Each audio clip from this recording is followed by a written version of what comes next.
একদম সরল কথা। ৪৩ বছর পর্যন্ত উনি নিজে তো নবী ছিলেন না।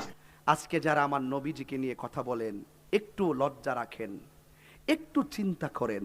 আহমদুল্লাহকে, আরে আহমদুল্লাহর গনার টাইম আমরা আছে বুঝলে বুঝপাতা, না বুঝলে আমার নবী এই পৃথিবীর কোনো কিছু যখন সৃষ্টি হয় নাই, তখনই আল্লাহ নবীকে সৃষ্টি করেছেন। 40 বছরে রাসূল আকরাম সাল্লাল্লাহু আলাইহি ওয়াসাল্লাম নবুয়ত পেয়েছিলেন নাকি তার আগেই পেয়েছিলেন? আমার নবীকে প্রথম সৃষ্টি করেছেন, আমার নবীকে সবার পরে দুনিয়াতে পাঠিয়েছেন। সব নবীদের পরে আমার নবীকে পাঠিয়েছেন, অথচ নবীকে সবার আগে আল্লাহ বানিয়েছেন। আমি কত ভালোবাসি আল্লাহ। আচ্ছা, নবী দুনিয়াতে যখন এসেছেন, তিনি কি আমাদের মতো হয়ে এসেছেন নাকি নবী হয়ে এসেছেন?